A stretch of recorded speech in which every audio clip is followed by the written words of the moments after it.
Political and Electoral Participation Program is a non-partisan program that tries to interrogate the issues of governance. As we all know, the 2023 election will probably shape the political landscape of Nigeria.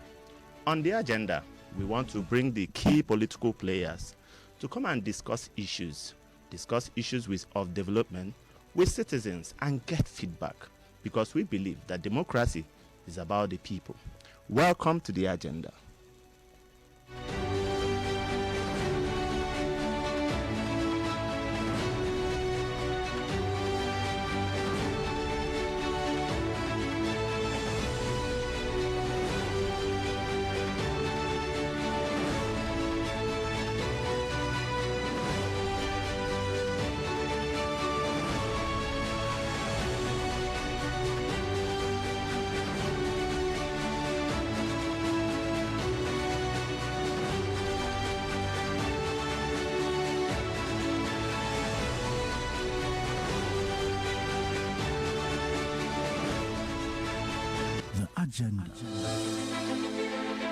The Agenda is a public enlightenment program designed to give power back to the people through promoting political participation, issue-based campaigns, and social accountability.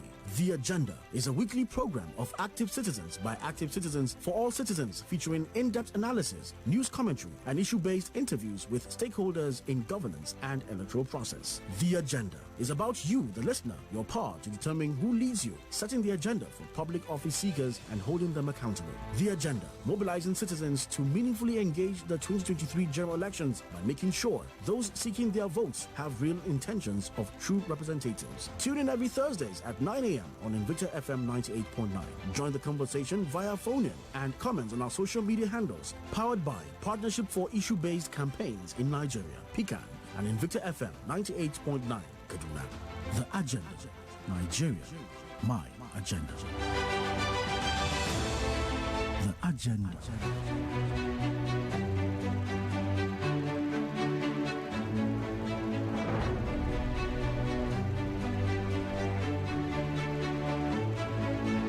Arise, O compatriots. Nigeria's call obey. The Agenda. Nigeria, my agenda.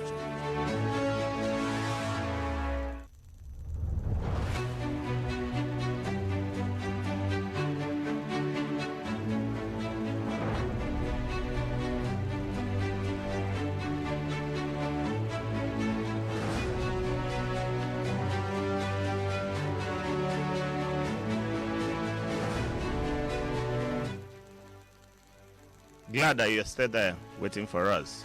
On the agenda today, we are hoping to have the governorship candidate of the Labour Party, Honorable Jonathan Asake, join us today to discuss issues about his emergence as the candidate of the Labour Party. We expect that citizens will listen, then give him a feedback on what they think about his candidature. I am not alone on the studio, even though I'm holding forth for my colleagues. Yusuf Goje, as you know, who is a popular anchor on this program, will join us shortly, as well as Mr. Tony Alabi, who is under the weather, will not be able to join us. But while we wait for them, we want to do something differently. We want just 2 calls from the public. We want to get a feedback on what you think about this program. We'll just take 2 calls, listen to you while we wait for our guest. Thank you. The number to call is 081 40,000 989, 081 40,000 989, or 0708 7800 989, 0708 7800 989. We'll wait for your calls. Hello. Good morning. Yeah, good morning. Please, who are we speaking to? My name is Kai calling from Bernam. Sorry? Kai calling from Bernam. Sorry, I can't get the name. You said the name is what? My name is Tai calling from Bernam. Tai. Yeah. Okay, so can we hear you? Yeah. You see, I have to be honest, it's a nice and wonderful program that educates the public on how to lay our mandate completely. Hello, Taye. Could you please turn down the volume of your headset? It's affecting the studio. Yeah. Hello, Taye. Now. Okay, Yeah, it's better now. Yes. So I said it's a nice program that is educating the people on how to cast our mandate come 2023. Seriously, you guys are doing a wonderful and a beautiful job. Bringing all those aspirants come and tell us their manifesto. What they're going to do once given mantle of leadership. Please, you guys are doing a wonderful job. But I have one projection. Please, there are some of the callers that call that try to contact some of your moral manner. You understand, ba? To disagree with your doing good job. You understand? Thank you. And hardly hear you. Have to cut a call. Hello, good morning. Hello, good morning. Hello, good morning. Good morning. Can you tell us your name and where you're coming from? William, I'm coming from Kaduna. William. Okay, go on, William. Yes, I think for your good work. Thank you. People are enlightening the public how to do the right thing and how to choose leaders that will make Nigeria into a great nation again. And I believe by the grace of God, Nigeria will become a great nation.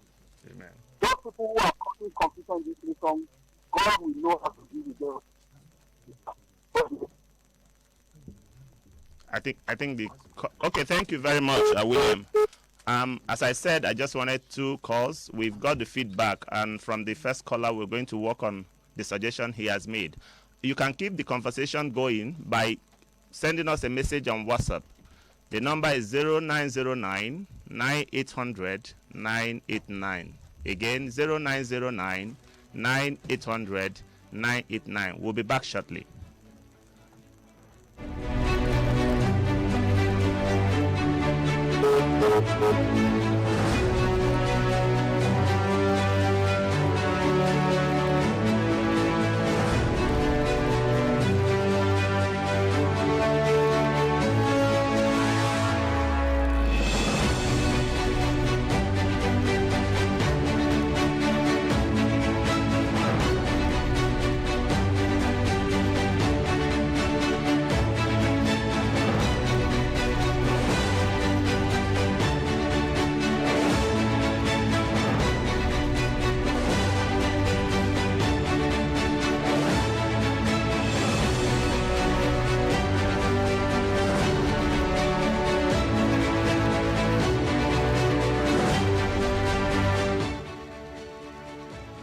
Glad that you're there.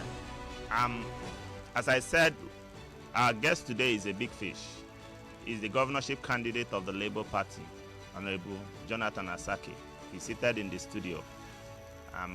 We expect that as listeners, you're going to pay attention to what he's going to say about his ambition, his plans for Kaduna State, and give us feedback when it's time for you to get back to us. But right now, we'll get back to welcome His Excellency in the waiting, Honorable Jonathan Asake. Good morning and welcome to the studio. Thank you very much. I think that the Labour Party is giving Nigeria something different, but that's not what we are going to discuss this morning. We want to know, as the first question, your emergence into politics and emerging as the governorship candidate of the Labour Party. What propelled you into thinking that you can serve the people of Kaduna State as a governor? Thank you for this question. I want to just remind you that the political terrain has always been a familiar terrain. I won election in my very early 30s into the House of Representatives in 1999 to represent the good people of Zangon, Katava, and Jaba Federal Constituency. And thereafter, I was appointed SA to the then President Obasanjo on National Assembly matters. And I've had experience in serving in various other capacities in the state and even at the local government level, where I was an interim chairman of Zangon local government. So I have had this political experience. But while in that, I was called by the good people of Southern Kaduna to head Sokapo, where they overwhelmingly voted me in as the president of the Southern Kaduna People's Union, Sokapo. And I was elected in November 2019 until I was called upon again to contest the governorship under the platform of the Labour Party. And I resigned my appointment because the appointment of president of Sokapo requires that you not be a card-carrying member. And so I came into this plane again. And the reason is not far-fetched. In my time as the Sokapo president and other past offices I've held, I think the people have observed how passionate I am about good governance and quality leadership, and the kind of leadership I have given into all the places I have been. So I did not set out initially to contest for the governorship, but different groups and people came to me and said, look, we need the style of leadership you have been given so far, and we want you to come out and vie for the governorship under the Labour Party, and that is why I came out. Thank you, very honorable. Again, your emergence has thrown up a lot of issues. As you know, Nigeria has been about two dominant political parties, the PDP and the APC. Now your emergence is causing celebration in one camp, while it is causing disaffection in the other one. The PDP has said that your emergence is a ploy to divide the vote of your people, the Southern Kaduna region, while the APC is celebrating because they believe that you hand them advantage. We want to know from you, what exactly is the issue around your place, the PDP and the APC?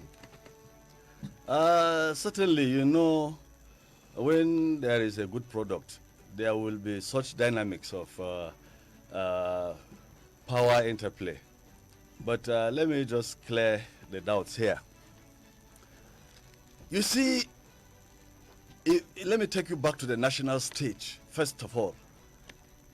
The coming of Peter Obi on the platform of the Labour Party changed the entire political dynamics in the nation, because it came with the youth and the women and other people who have lost their voices and the choice to choose who is to govern them through what we call delegate primary elections, where delegates are selected.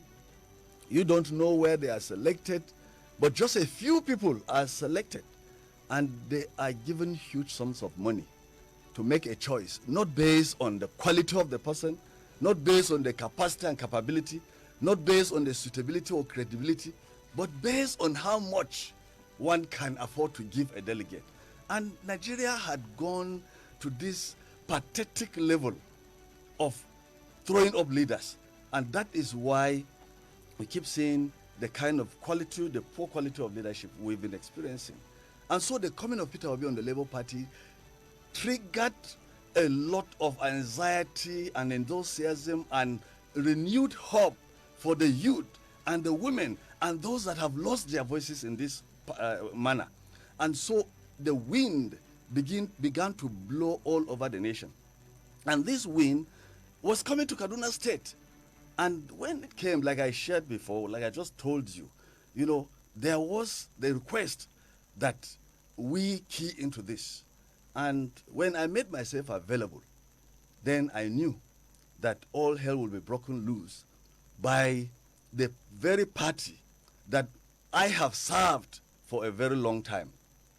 But this party, I'm talking about the PDP, because the people that were really agitated by my appearance on the Labour Party platform to vie for the governorship are the PDP. And so all kinds of conspiracy theories were thrown up into the social media. Very laughable conspiracy theories. Yes, one of them is that, my coming out will destroy the chances of the PDP and, of course, their governorship candidate, and will give a brighter chance to the APC. And, of course, the Muslim ticket, which is much talked about, will continue. That was one. And the other one, the APC is the one sponsoring me, to come and spoil the chance of the PDP. And so a lot of our stakeholders, particularly from Southern Kaduna, met me and they registered their concern. Why are you doing this? Why you need to step down? But one question I asked them a few questions and they could not answer me.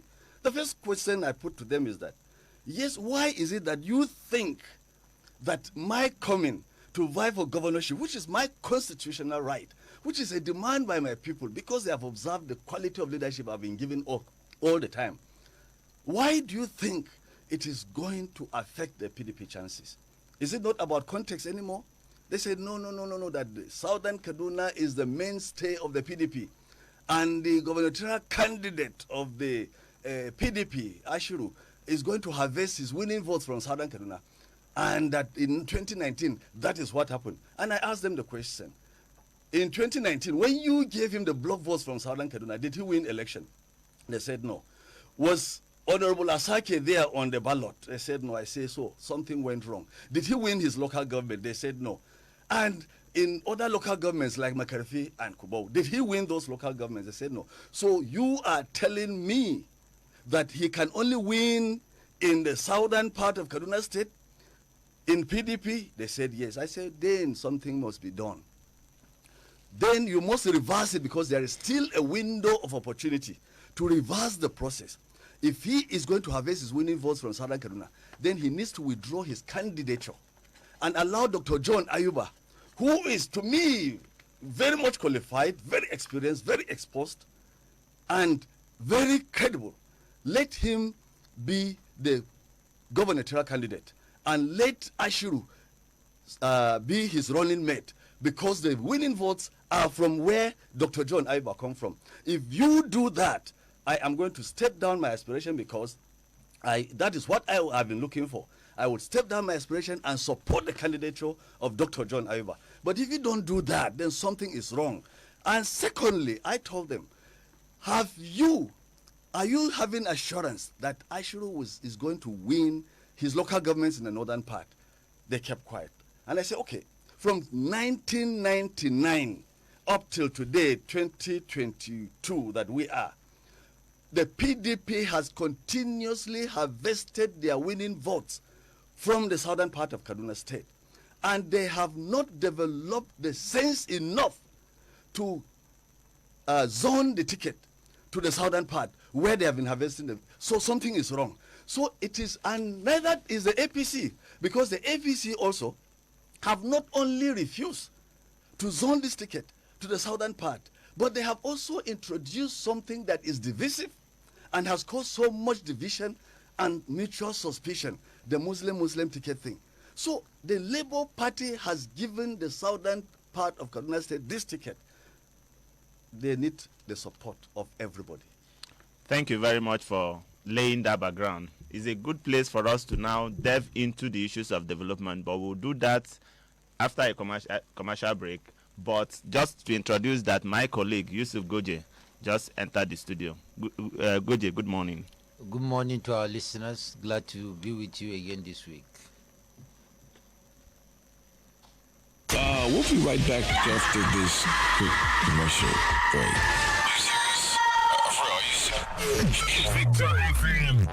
Honey, must you go? Babe, you know I must. Besides, you can always video call me. What if your battery runs out? I've got my power bank. Hey, and when What your power bank runs out?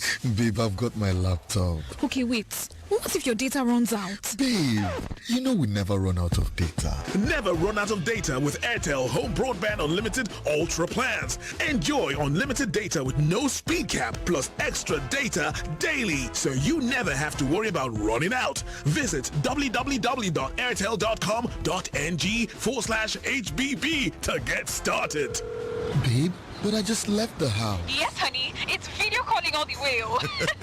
Airtel, the smartphone network.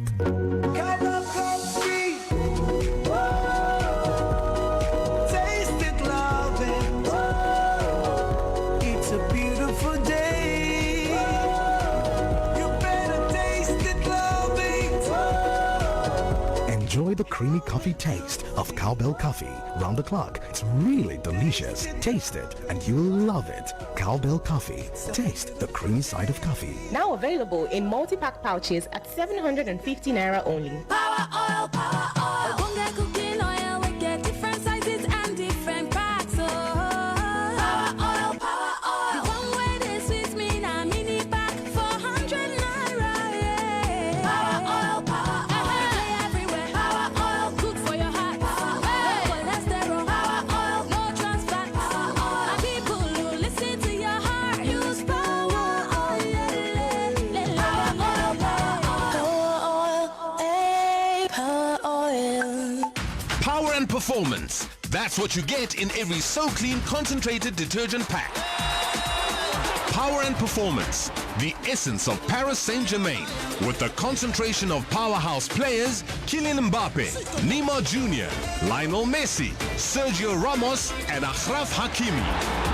The partnership of concentrated power now forged. So Clean, the official regional partner of Paris Saint-Germain.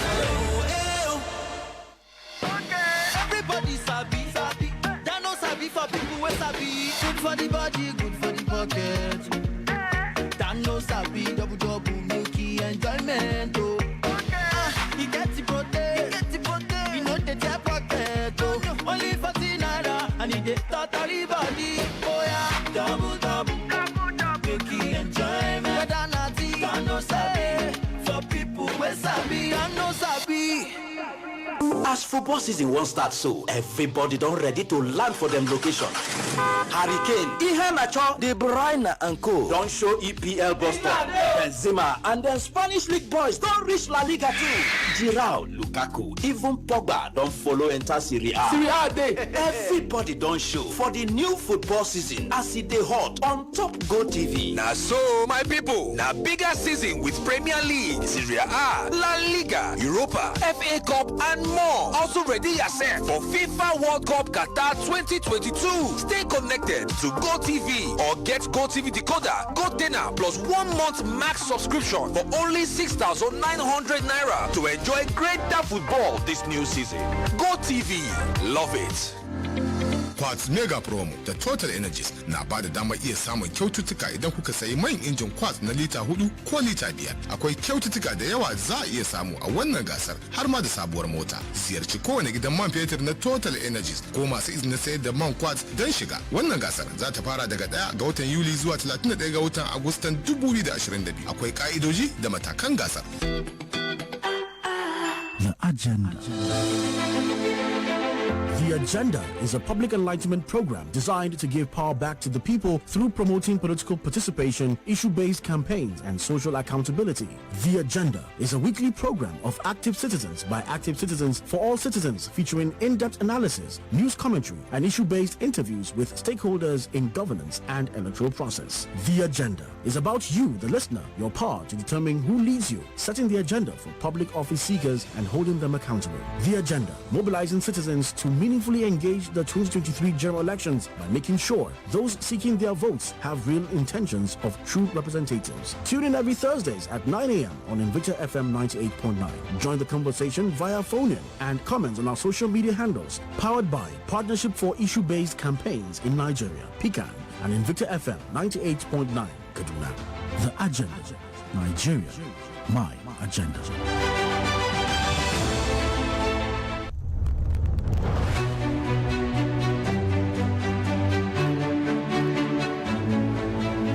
right, welcome back to our listeners. Once again, I'm Yusuf Goje, glad to be here with you this week on another beautiful edition. So I would like to quickly add up to the last conversation that we were having with our special guest today. We've also heard of insinuations that your popularity is only in the southern part of Kaduna because of your leadership as a Sukapo candidate, and many are asking, would you be able to make any inroads into Zone 1 and Zone 2 in order to be able to become the governor of Kaduna State? Because as we know, you need about 2/3 of the votes in the 23 local governments for you to be able to win the election. So over to you. What is the level of your popularity in the northern part, and do you believe you can get the needed votes from that to add to what you have on the southern part to become governor?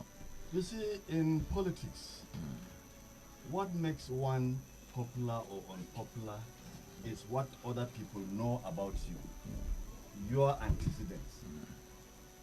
My antecedents, for people that have been with me, have worked with me, and we've done things together, either in politics or out of politics, they have known that I have stood for certain cardinal principles of life. The first is justice for everybody, irrespective of where you come from, irrespective of your religious or ethnic background, or irrespective of your cultural background, or any of the diversities we have. And justice, the fairness and equity. In fact, I have stood for those cardinal principles, and people know me with that. And so, because of that, wherever I cannot reach, I have people that are there that can testify of who I am. And that is what happens in politics. When you come out vying for a particular position, let's say the president of a country, not everybody may know you in every state, but people will testify of you. And the testimony that people give of you is what will make you acceptable or not acceptable. The Peter Obi we're talking about today that is being accepted all over the country is because he is known to be a man that loves this country. He wants to see employment for every youth, every person. He wants to see this nation become a producing nation, not a consuming nation only. He wants to see industries working. He's been talking about it, and he was governor, and he proved it. So by those antecedents, the same token, I am known for what I stand for. And so I have people I work with that are in the north, and I have people that know me, they have heard me speak from across the north in all the local governments. I am not a new person in Kaduna State. There is virtually no local government I have not been, and I don't have people that can testify of me and what I stand for. So if you talk about the northern part, or the northern, the zone 1 or zone 2, I have people that can testify about me in those places, and even in zone 3. But let me tell you, I have a total hold because of what I stand for, and because of my work, my representation, even when I was in the House of Representatives, that the confidence has been built on me. And so the 10 local governments we have in the southern part, the 8 local governments of my senatorial district, plus Chikuna and Kajuru, will go for me. They will go for the Labour Party, because everybody is tired. And of course, we have carefully made our calculations also. My running mate, Right Honorable Bashir Aliu Zangom Aya, is a former majority leader of the House of Assembly. Very nice, humble, well-respected gentleman. He's a former commissioner of works and a former advisor to the late Governor Yekwa. So he's a man that is known also to be widely acceptable. And so Igabi local government, he's already doing very good works there in Igabi local government. The vice presidential candidate comes from Zaria local government. And of course, he is also a man that is known with the proven integrity and track records. And so he is there in Zaria local government to deliver the Labour Party. And so that is what we have all across the state. And the issue of Labour Party is no longer in doubt. People are tired. People want this change, a crop of leaders that will bring hope to the people. And that is what the Labour Party is all about for now. All right. So thank you very much. We wanted to really lay the background because your coming in has really brought in some noise within the political space. But now we want to really go and focus on the issues as it is. And a starting point is to ask of your assessment of where we are in Kaduna State in terms of how do you assess the incumbent government, not only in looking at what they have done badly, but also looking at is there anything you think that is happening good, because we can't also come and say that 100% nothing is bad. So we would like to hear your thoughts. What has been your assessment looking at both sides of the coin, or in your opinion, we need to also have those details you think, because we have looked at the data. We know that the government has introduced the urban renewal program. We've seen reforms like the open government partnership. We've seen reforms that has driven public financial management, policy and strategy, public service management, and the likes of those reforms. We've seen the government collect loans, and they've told us that the loan is evident. But again, on the other side, we've seen what the poverty rate is. For Kaduna, it's about 43.4%. Unemployment is about 67%.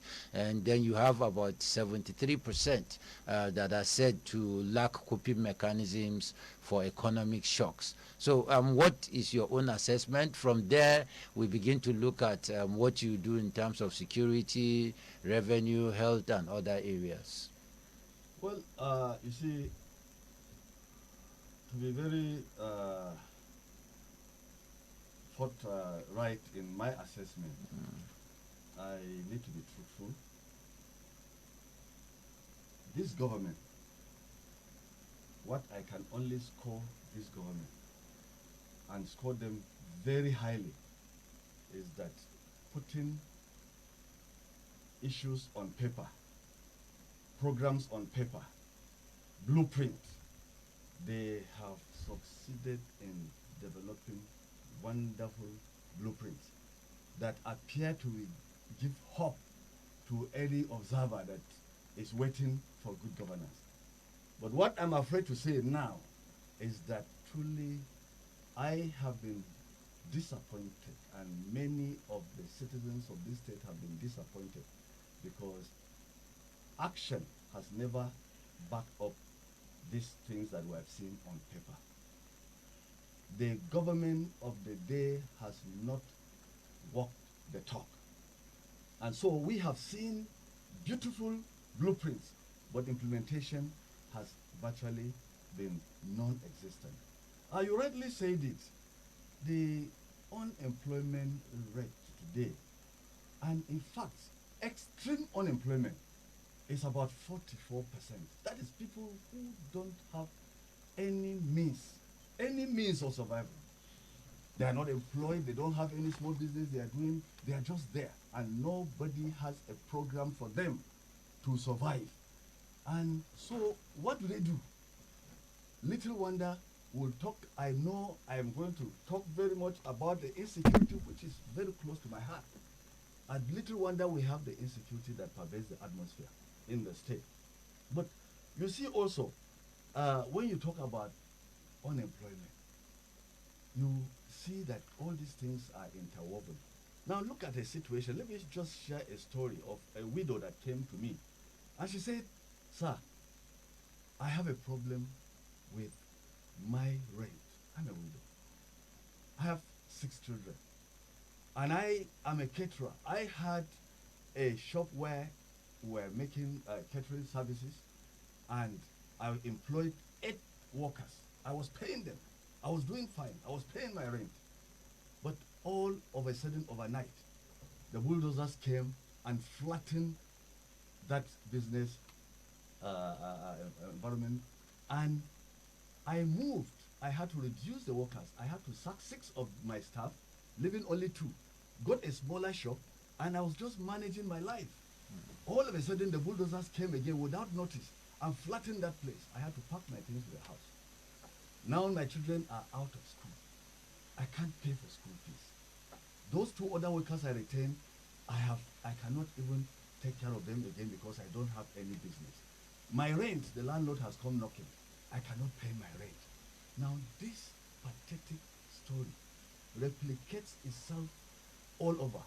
Those listening to me know that one way or the other, they have one person that has fallen victim of the mindless destruction of businesses without making an arrangement for cushioning effect, alternative effect, and then calling in what you call this private partner, public partnership, and then sacking those businesses, small businesses, which should be encouraged and be given the necessary infrastructure to boom and flourish the economy. But no, they are sacked and pushed out, and then big mega plazas are built. Somebody who hitherto was paying 100,000 per annum in his shop, in a small business, is now expected to pay 1.7 million. Where will such a person pay that amount of money? So what am I trying to say? I'm trying to say that all these policies, all these programs are on paper. They do not have human face.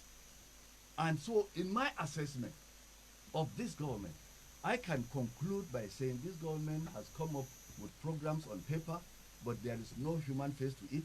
There is no practicability to it. And so it has plunged the state further into serious economic situation that I'm afraid what the state survived in is not to encourage small and medium businesses to flourish and be able to pay their taxes, no, but to continue to collect huge sums of loans. That it is those loans that are being used now for what you call the urban renewal, which is just centered inside Kaduna metropolis. That is what the urban renewal is all about. The urban renewal is actually being used to destroy businesses, and yet it is only being done inside Kaduna metropolis. And it is sad and it is pathetic. A government should never function like that. All right. So thank you very much for your thoughts on that. Although I know, just for balance, the urban renewal is also in Kafanchan and Zaria. So, but well, the focus is not on the incumbent government. It's actually looking I can at. talk about that urban renewal. All right. We can go on if you want to open it, because I come from that area and I know what is going on there. So, but let us leave it for another day. Okay, maybe you can still share because people will be interested in 1 minute. Let me be very frank with you. What the people really want is that which can touch their lives directly. Whenever you bring a program that does not touch the people, the real people that need that impact in their lives, then it has failed. If I tell you that the road between Kafanchan and Kwai all the way to Jere is like a death trap, it's impossible. Now, anything that will involve the collection of loan that amounts up to 307 billion, for instance, which has been done by this administration, if that loan cannot affect the people's life in putting roads like that road that I've just mentioned, then the urban renewal thing is just for a fractional percentage of the people. Even the road in Kafanchan, since when did urban renewal start? Now it is rainy season. That road is still there. It has not been completed. And it is just a short distance of about 8 kilometers from Nepal roundabout to Ngwarimi Junction. And it has not been completed. I'm not sure that road is up to 50% complete. So what are we talking about? We're talking about a situation where huge sums of money are being borrowed. You know, loan is taken that future generations will spend their lifetime paying, and yet it has not impacted on even 2% of the populace. It's a disaster. All right. So thank you very much for that. So going forward in the conversation, we'll now hear what you do differently, because I know those on the part of the incumbent government would have their own defense for this, but we are more focused on what you would do going forward in the situation where the people of Kaduna State decide to push you to obtain your tenancy in Sakashim Ibrahim House. So I'll hand over to my colleague Lawrence to take the next question. Then we'll take it from there. Okay, thank you, Honorable, for providing an insight on the first question. As we all know, I don't think that there's a bigger challenge in Nigeria than insecurity. And I think that you've seen it all. As a former president of Sokapo, I think that you have seen insecurity firsthand. You've taken direct responsibility for some of these killings and all that. But we want you to rate the current administration and tell us what you can do better if you are given opportunity to be the governor of Kaduna State in terms of insecurity. No, honestly, I must be very frank. The current administration in terms of security for the people of Kaduna State is a failure. A failure in the sense that if you look at the amount of money that has been voted for security in Kaduna, it's in the region of 30 billion so far. And yet, the Ministry of Internal Security and Home Affairs was created. But what I know, what I have seen, what the people of Kaduna State have seen is really pathetic. As I held sway as the president of the Southern Kaduna People's Union then,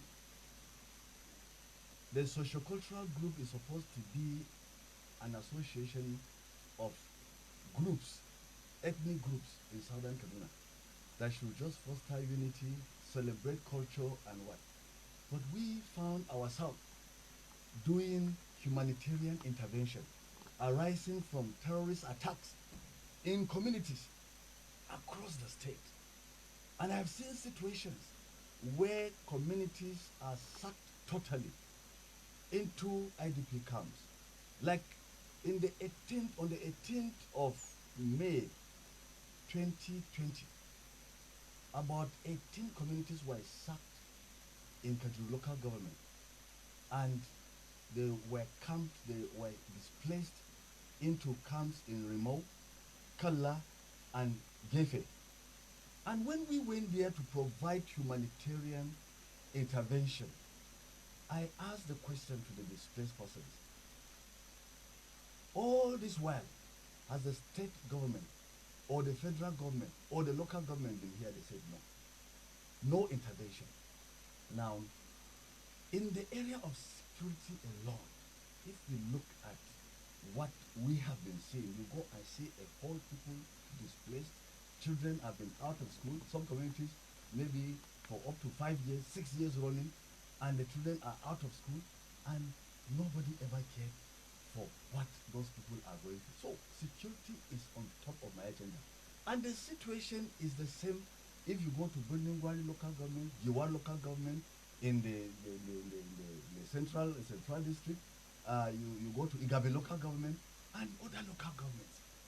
All is insecurity everywhere. The state government itself gives a periodic assessment of the situation on the ground.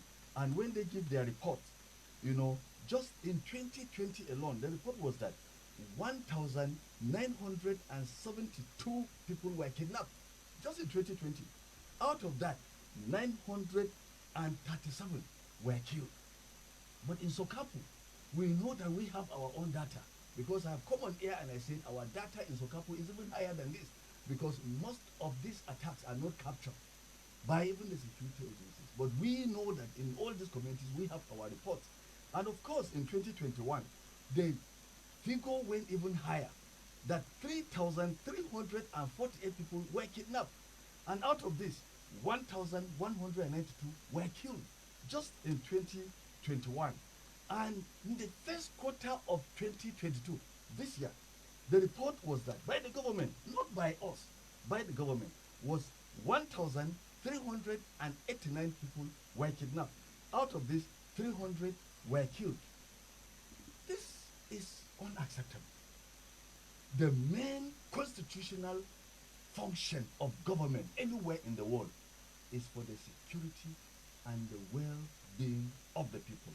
And if this fails, then something is essentially wrong somewhere.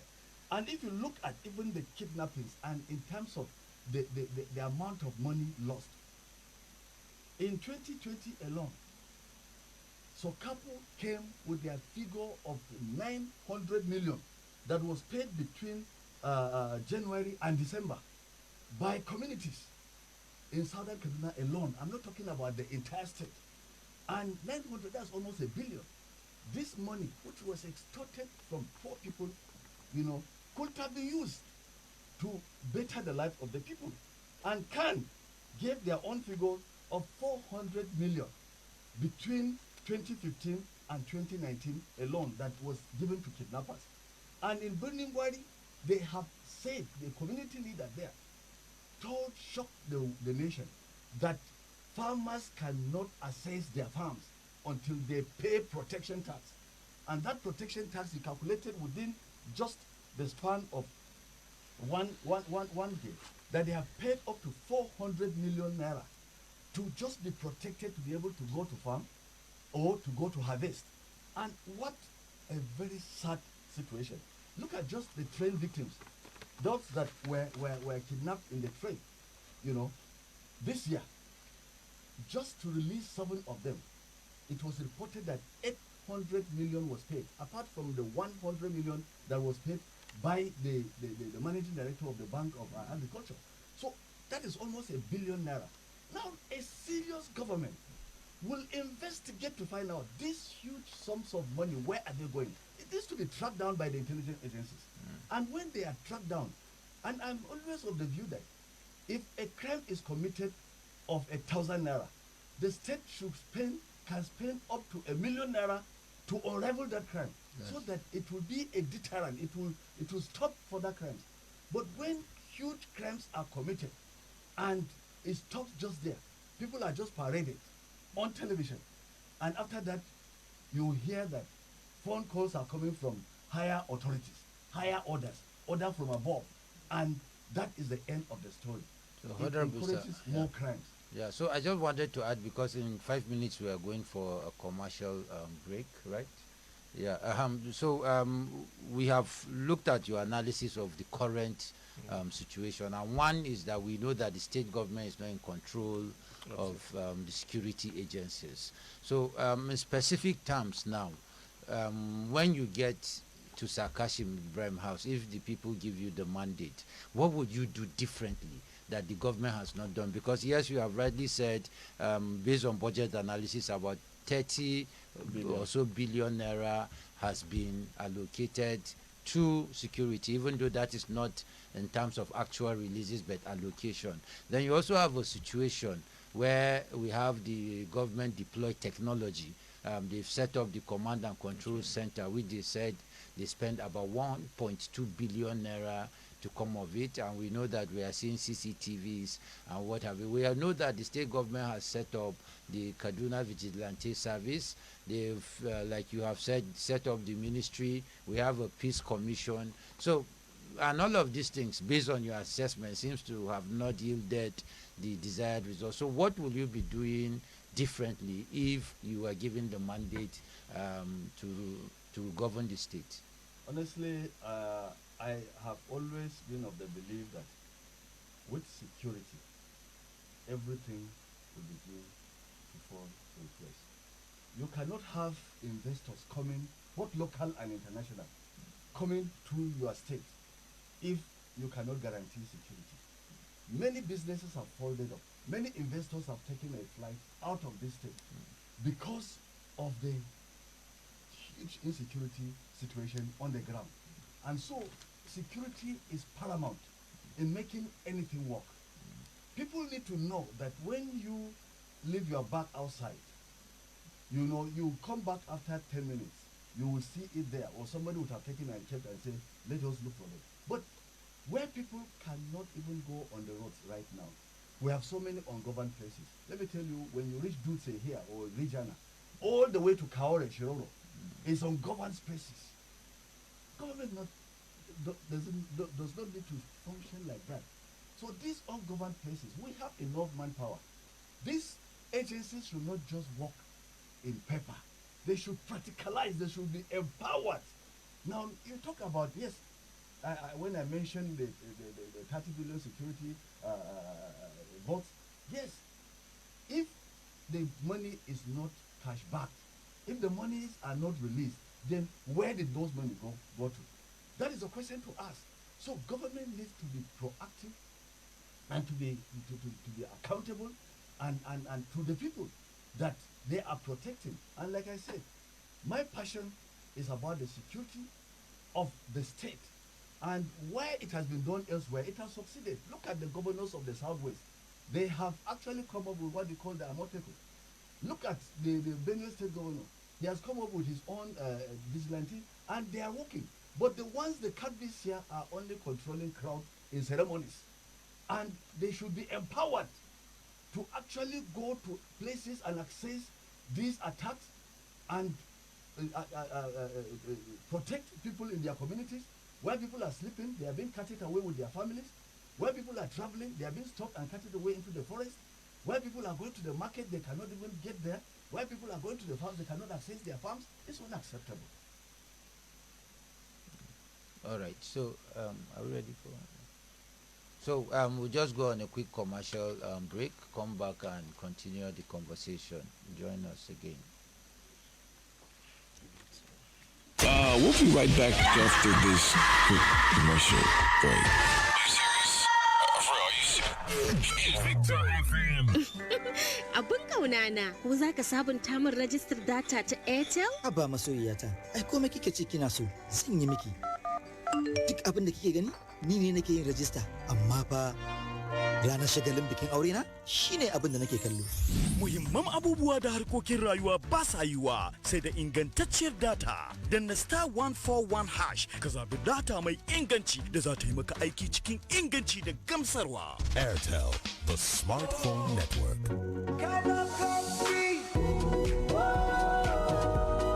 Taste it, love it.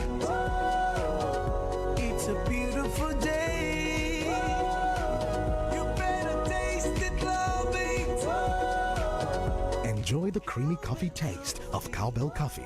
Round the clock, it's really delicious. Taste it and you'll love it. Cowbell Coffee. Taste the creamy side of coffee. Now available in multi-pack pouches at 750 naira only. Sunana Badaru, ni ne likitan Fatima duk wani kuɗi da ya yagi ta amfani da sellotape ɗina da reza na. Duk wanda ke da kuɗi da ke neman sauran rai dan a kashe a unguwarmu suna zuwa samuna. Amma daga yanzu na janye aikin Fatina saboda bankin biyan ababe ta Momo, sabuwar hanyar turawa da karɓar kuɗi wanda ya fi tsabar kuɗi a hannu. Danna star 671 hash domin buɗe wallet na Momo a yau. Hanya mafi sauƙi ta aikawa da karɓar kuɗi zuwa kowace lambar waya kyauta. Rayuwa ya ƙara sauƙi saboda Momo ya fi tsabar kuɗi a hannu. The Agenda. The Agenda is a public enlightenment program designed to give power back to the people through promoting political participation, issue-based campaigns, and social accountability. The Agenda is a weekly program of active citizens by active citizens for all citizens, featuring in-depth analysis, news commentary, and issue-based interviews with stakeholders in governance and electoral process. The Agenda is about you, the listener, your power to determine who leads you, setting the agenda for public office seekers and holding them accountable. The Agenda, mobilizing citizens to meaningfully engage the 2023 general elections by making sure those seeking their votes have real intentions of true representatives. Tune in every Thursdays at 9 a.m. on Invicta FM 98.9. Join the conversation via phone-in and comments on our social media handles. Powered by Partnership for Issue-Based Campaigns in Nigeria, PICAN, and Invicta FM 98.9, Kaduna. The Agenda. Nigeria. My agenda.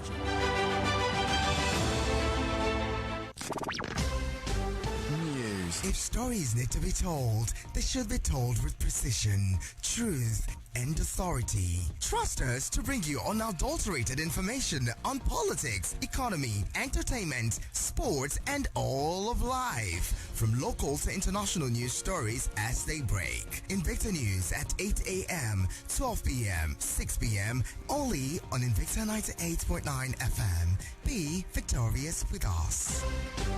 News.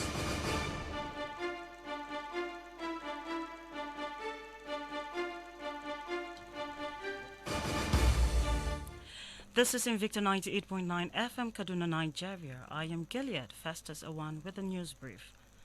The Nigerian Governors Forum, NGF, has criticized the Minister of Justice and Attorney General of the Federation, Abubakar Malami, describing his recent claims and actions as fraudulent and self-serving over the $418 million Paris Club refund. The chairman of the group, Kayode Fayemi, told the media after a meeting on Wednesday that the forum would take every constitutional and legal means to ensure that the purported consultancies are fully legislated by the Supreme Court. The Minister of Justice had days ago stated that the governors had no basis to reject the proposed deductions of $418 million from the Paris Club refund because they had been indemnified and conceded that such payments be made to consultants. The Jigawa state government has ordered the closure of all primary schools and secondary schools over the fear of attacks. The Commissioner of Education, Lawal Yunusa, confirmed this to newsmen in Dutse, the state capital. He said an intelligence report was received by the state government that states, especially with international borders, are prone to attacks. Sweden's government on Wednesday vowed to compensate households and companies for soaring electricity costs in the wake of the Ukraine war, to the tune of up to 6 billion kroner, that is equivalent to $5.76 billion. Prime Minister Magdalena Andersson told reporters that at least half of the amount was to go to households who could expect to be compensated during winter. Report says that Swedish electricity prices have soared after Russia drastically curtailed gas supplies to Europe following its invasion of Ukraine. Cristiano Ronaldo has been cautioned by British police after footage emerged on the Manchester United forward appearing to smash a phone out of an Everton fan's hand at the match last season. The 37-year-old was interviewed by officers in relation to an allegation of assault and criminal damage following the incident at Goodison Park on April 9th. Merseyside police launched an investigation after a clip was circulated online of Ronaldo appearing to knock the supporter's mobile phone on the ground as he limped toward the tunnel following United's 1-0 loss. And that makes the news brief at 10. Remember, a major bulletin comes up at midday. Good morning. And shortly from now, the agenda continues. So stay with us.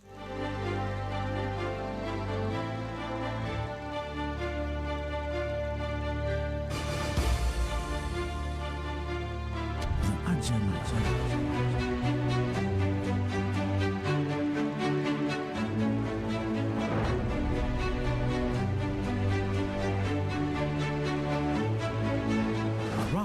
O compatriots, Nigeria's call obey.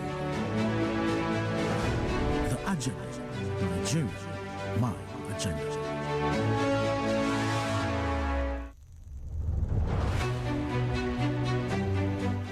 All right, welcome back to our listeners. Thank you for staying with us. We'll quickly go back to our guest to conclude his thoughts on security, specifically on what he would do differently to address some of the security situation, considering that the security agencies are not under the control of the state government but the federal government. But as a state governor, he would be the chief security officer notwithstanding. So what would you do differently? So probably if we can take 3 minutes to get your thoughts on that so that we move to the next question on revenue. Well, number one, you see,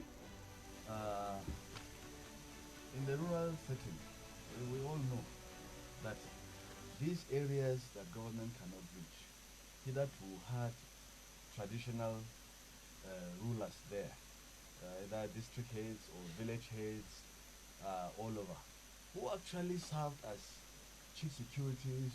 They know if anybody's trench is coming to a particular community, the community members will know who the person is, and they will take, recognition of who he is. If there's a bad person, it will be reported to the right authorities. But today, most of these traditional leaders have been sacked. most of the district heads have been sacked. And even when they went to court and ruling was done in their own favor, they have not been returned. And so it baffles one. What is the essence of leadership? All these structures, institutions are there to participate in governance, good governance, to participate in our common security. But they are no longer there. That is why we have these ungoverned areas all over. So the first thing I will do is to revisit this thing. I mean the traditional institutions, and review it and see how we can restructure them so that they can effectively give us, situation report on securities within their domains where government cannot reach. And so that partnership can ensure security within our local community. And also, it's very pathetic that insecurity increases because of very harsh policies. Like in education, where in tertiary institutions, school fees have just been reviewed upward of over 300%. I can tell you for sure that there are so many students that have come to me and to other people requesting that they cannot go back to school. Some are in 300 level, some are in 400 level, reading professional courses. They cannot go back to school because they cannot pay these high school fees. Elsewhere around the world, the big practices is that education at the preliminary level, that is primary and secondary level, supposed to be free. And then at the tertiary level, it's supposed to be highly subsidized for the community or the citizens to be educated, because education is the bedrock of development anywhere in the world. So I am going to, as governor, I am going to revisit all these things within our educational system, where we will look at the possibility of giving free education compulsory at the elementary level of primary and secondary school. All of us that are above 50, we benefited from that. We were given school uniforms in secondary school, we were housed, given mattresses, we were given breakfast, lunch and dinner. We never paid for it. But only for us to have a crop of leaders today that are actually negating everything they benefited from. It's very unfortunate. And today again, this is breeding into insecurity, because many of these people that cannot afford to go back to school are actually falling back to some crimes one way or the other. All the Yahoo thing that we're suffering with, these people have gotten half education, they have not completed to get their certificate. And even upon that, the small businesses, that infrastructure should be developed to encourage them, is not there. Elsewhere around the world, government should just provide necessary infrastructure for all medium and small and medium businesses to flourish. The necessary infrastructure should be power supply, road networks, communication networks, and so on and so forth. You will see that a lot of the employment thing that we're talking about today will be with the private sector. But today, everybody is trying to get his son into Central Bank, into NNPC, and I heard they are even paying money. Rich people who actually have taken money from the people's post are paying money for their children and their wards to get employed in the so-called juicy establishments, while the poor people who have worked hard to pay through their nose to be in school, graduating with difficulty, will not have a place. And even the private sector that should absorb them on their competence and capability are not there, because the private sector has been pushed out of business because of lack of provision of infrastructure and harsh policies of government. So I will review all those things, and all these demolitions will be revisited. The sacking of civil servants, some had 2 years to live and they were sacked, and most of them complained that they were not given their retirement benefits or whatever. It does not encourage people's patriotism and commitment to national development. It should be done to encourage people to serve their fatherland. But a situation where you are just sacked and you are not given your entitlement and no provision is made for you to survive with your family, a government does not function like that. So my government will definitely revisit all these things and review them so that we go together as a people. Let me tell you something. This state has never been as divided as before. And I'm telling you, I have had discussions across the state the people of Kaduna State are ready to be united with one purpose. They want leadership that will come with compassion, leadership that will come and unite them in spite of the diversities. Not leadership that will come and further use the fault lines of our diversities and divide us for further interest. Okay, so sir. That is what my leadership is going to do. Okay, so we need to manage the time a bit to ensure that we allow our listeners also call in to interrupt you. So I'll just go into talk about a question around revenue. Then I know my colleague can pick it to look at health and education, so that probably when we round up around that area, we can open the lines for our guests. So basically, when you're given the mandate, at the end of the day, you would need money to carry out all the plans that you intend to carry out in Kaduna State. And that brings us to the question of revenue in terms of what you do to generate revenue. Because if you look at the available data, number one, we have a debt of about 307 billion, and already we are hearing that by this year we'll start servicing that debt at almost 12.9 billion naira, and that is huge source funds. Then if you also look at our statutory allocation, by what we are already seeing at the federal level, you find out that what the federal government is able to generate has been dwindling in terms of the consolidated revenue funds that people are generating, because number one, even NNPC, for example, has not been able to remit, I think in the first quarter, about 600 billion naira. Then you also look at issues of leakages. And if you look at, for example, the Auditor General's report, which has also declared that our revenue as a state is already too exaggerated and too bogus, because most MDAs like IRS, like Ministry of Finance, and CAGIS are not meeting their revenue target. And also the same report also highlighted some number of challenges in terms of revenue leakages. This is what he said. He said revenue to the tune of 1.6 billion was collected by the Muslim Pilgrims Welfare Board, Kasubda, and School of Midwifery, Kaduna, respectively, whereas only the sum of 883 million was remitted by the consultant to the Kaduna Internal Revenue Service, leaving a variance of 695 million naira. So if, for example, consultants that have been engaged to generate revenues on behalf of government are not remitting as it should be, then it means that these are concerns that if you're given the mandate, will face you immediately you come.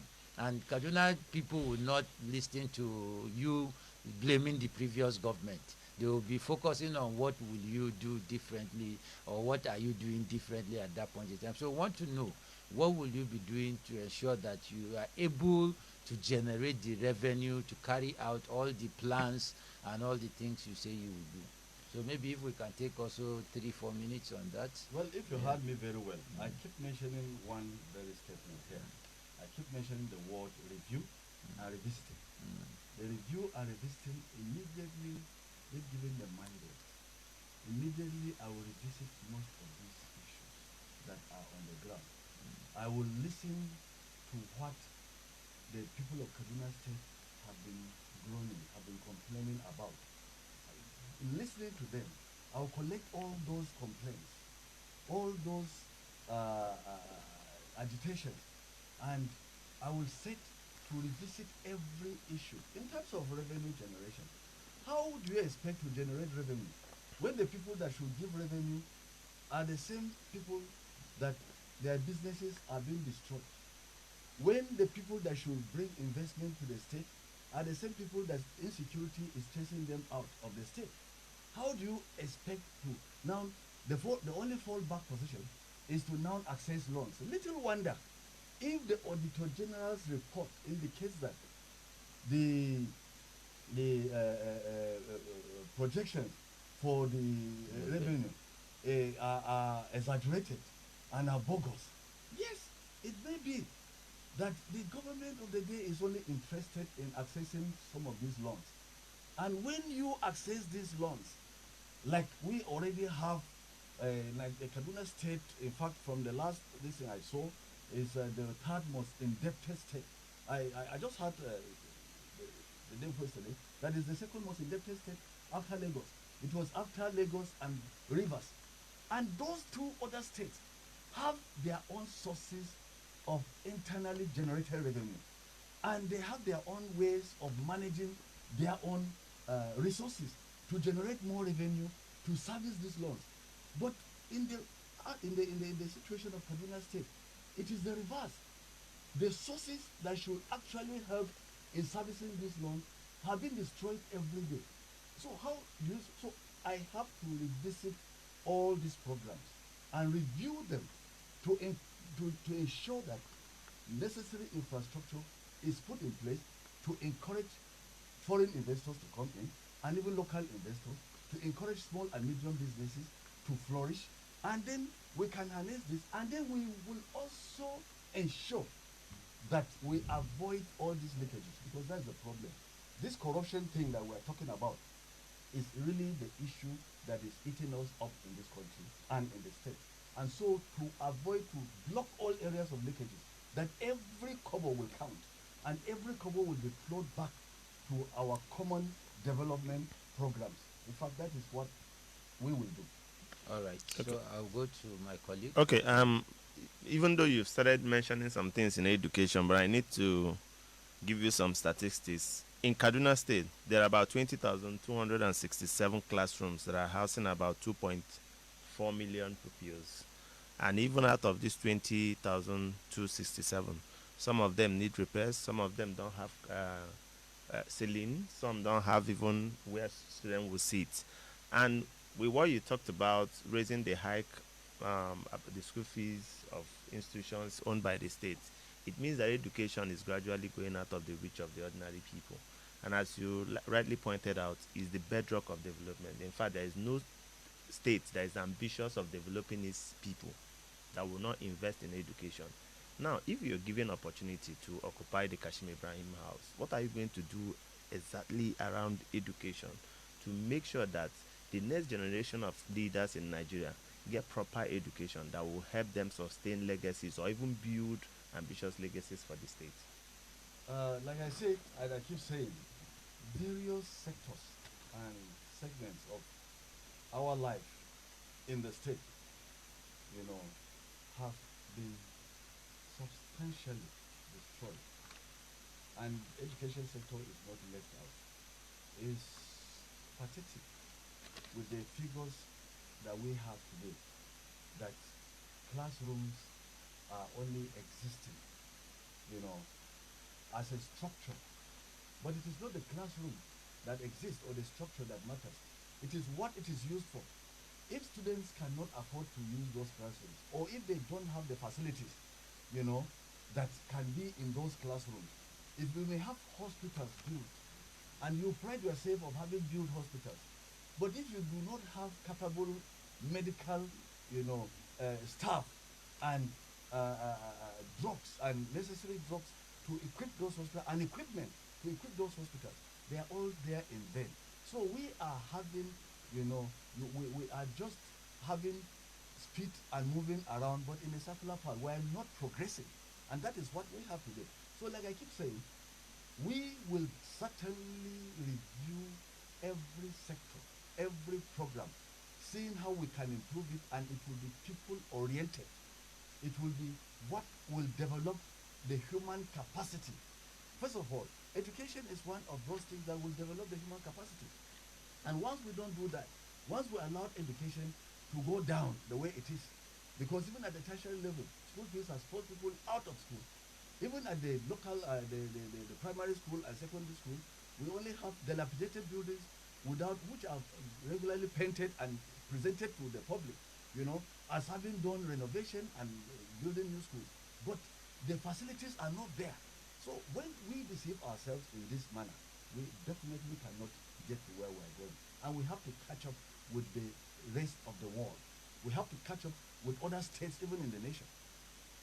Okay, so I was going to go to health, but you have talked about it. Let me just put a poser, because I know among the listeners are women, youths, then more especially people living with disability. They want to hear you talk to them.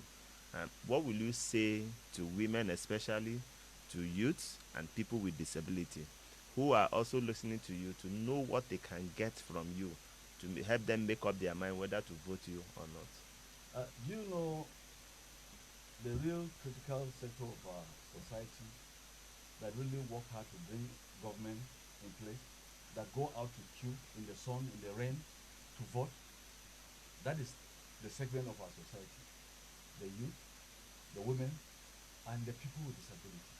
But oftentimes when government is formed, the programs for those categories are only left on paper. Our government will be real, will be practical, like I've been talking, because I am a practical person, and I will want to give people that are practical, things that are practicable, that will go there. When one person is failed or one issue happens anywhere, the leader needs to go there immediately and make on-the-spot assessment. And that is what I will be doing. And so in the aspect of education or health or any other sector, like I keep saying, we are going to bring everything to review. We are going to revisit everything, and we are going to look at it, and then we are going to involve people, and we are going to plan things that we can execute. We are going to encourage, self-sustenance. Even the monthly allocation is dwindling.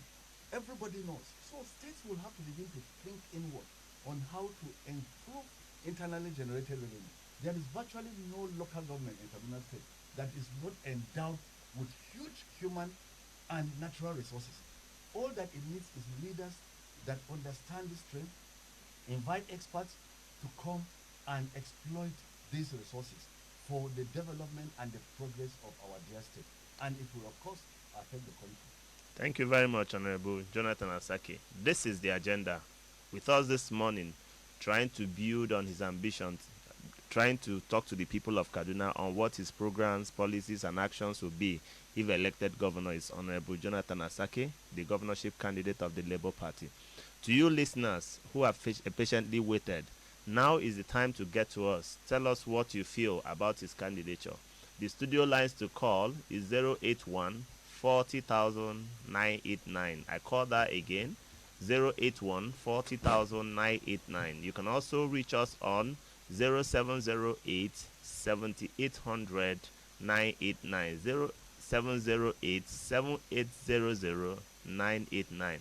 You can also send us messages on our WhatsApp. The WhatsApp line is 0909 8900 989. WhatsApp line 0909 8900 989. We expect your feedback.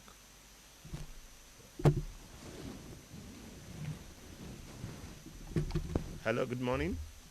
Good morning. I think we I'm lost Kure that. by name. Okay, good Thank morning, you. Mr. Kure. You are just have spoken very well. I thank him for taking that bold step to pull out from PDP. It's not a religion. Honestly, PDP and APC have proved to us that it seems that religion is taking place in those two parties. My reason is very simple. Why is it since before I was born, all those parties, only one religion that is ruling? Are they not supposed to change it? It's only Yakua that was lucky enough to have that opportunity to be there. But God decided to call him. Are they not supposed to follow another Christian so that he will take the kingship? But the reverse is the case. Honestly, I'm 100% support of him. And secondly, it's not only pulling some areas down, making people not to have their businesses done. Me, my own, they collected my land. After collecting it, they built strike. I'm not against the strike force. I wanted them to compensate me or give my daughters scholarship so that I will feel a sense of belonging. But the reverse is the case. They now ask me that I should go and bring land title. How will I get it? from my great-grandfather. What does that mean? Thank you. That's to show that Thank you, APC Mr. did not Kure. come to Thank give you. us We've sense of, gotten your reaction. The next caller? Yes, it's my grandparents' land they've collected. The next caller. Good morning. Hello, good morning. Who are we speaking to and where are you calling from? Francis calling from Kaduna. Francis. Okay, your reactions or questions? It's just a reaction.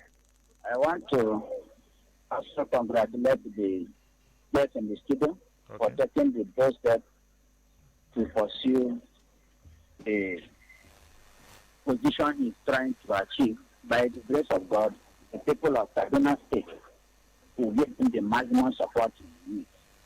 But my concern remains on this revenue aspect. Okay. Because it's a very huge task now. The only leader that is coming to lead Kaduna State because of the huge debt that is on the head of this state. The person has to be a very creative-minded human being to be able to control the debt that is on top of this state now. Because if the person cannot be able to create a means of getting more revenue to be paying what is on ground now, it will be a difficult task for him. I only pray for him to achieve what he's looking for. Thank you, Francis. Let's take the next caller.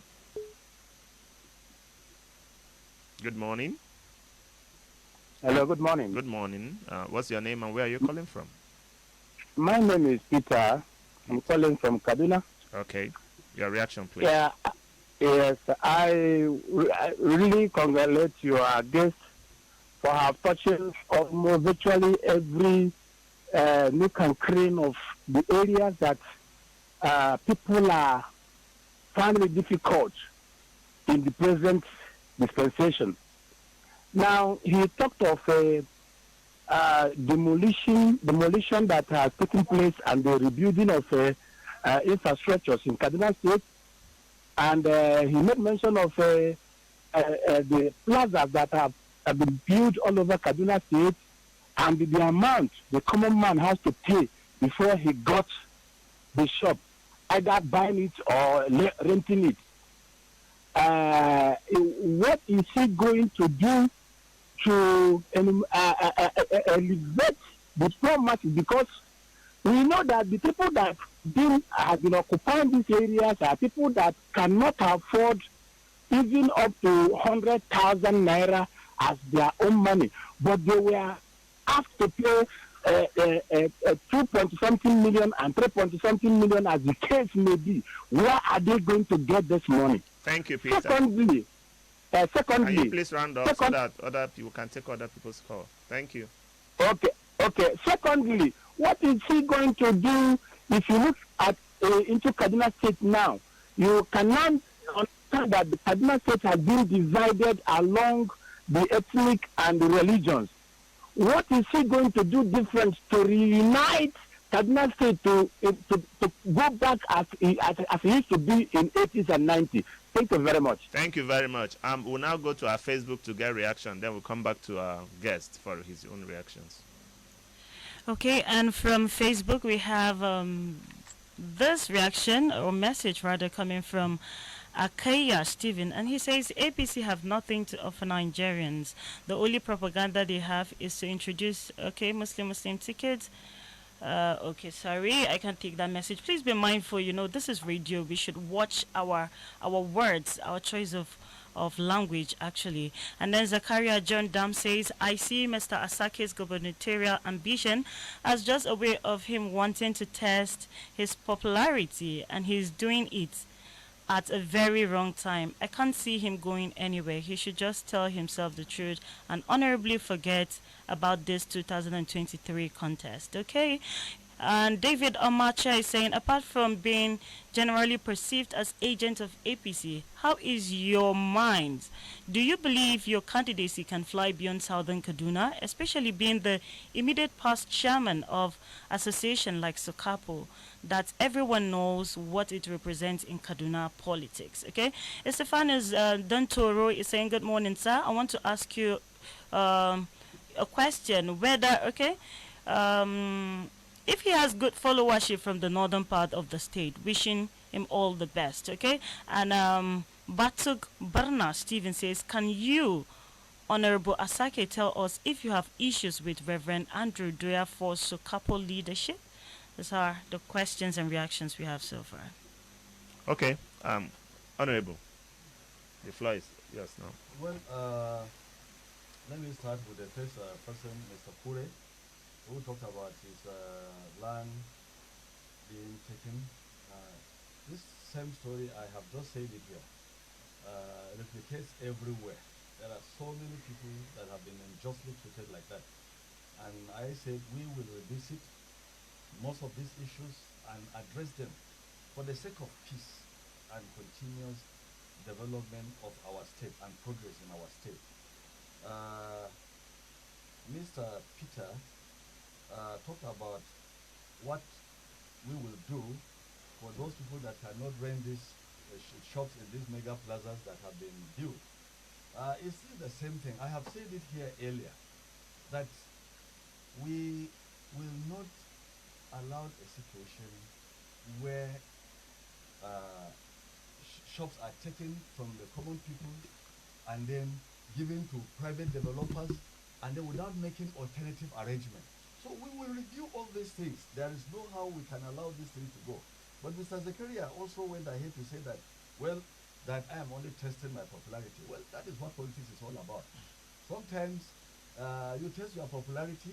Sometimes you go to it. It depends on who is talking, from which platform he is talking. I do not know the platform he is talking, but it's not about a test of popularity. It's about that we want to take over governance in Kaduna State to provide good governance for the people of Kaduna State. And we will demonstrate that. We will do that. Lastly, Mr. David, asked whether we can go past Southern Kaduna. Yes, I have already given all the indices here. We can go past Southern Kaduna. This aspiration is not about Southern Kaduna. It's not about Northern Kaduna. It's about Kaduna State. And I can tell you there are many people in Southern Kaduna, as many as there are in northern part of Kaduna State, that are ready for this change and for good and accountable leadership that is all-inclusive. We will want to run an all-inclusive leadership that is actually managing our diversities for development, not to manipulate the diversities. You see, an example is the Muslim ticket thing that somebody just talked about here, which is brought about by the APC. It's an agenda that hitherto is alien to us. When we do an all-inclusive thing, taking care of our diversities, it gives us some sense of belonging all over. And we will have to ensure that every time. But I want to say here that the Muslim thing was never introduced in good faith. It was introduced to pursue a personal agenda.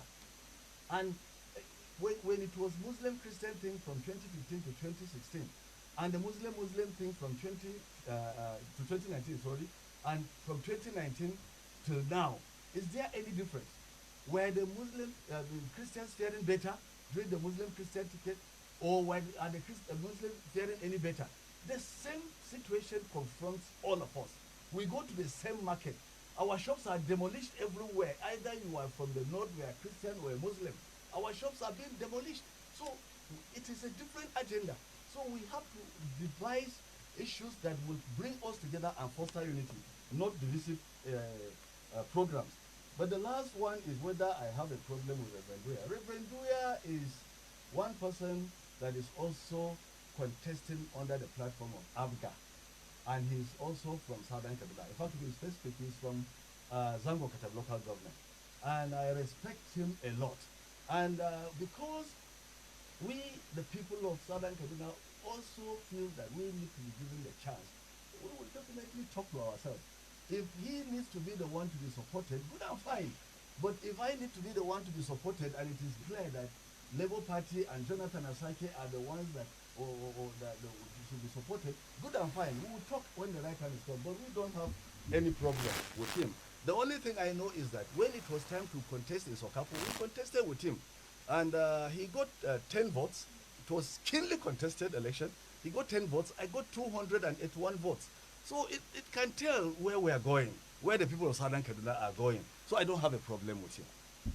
Thank you, Honorable. We want to specially thank you for being our guest today. To you, our listener, we believe that we have made your day. I want to specially thank Gilead for connecting us. My colleague Yusuf Goje. My name, as I said before, is Lawrence Obewe. Have a good day. Thank you.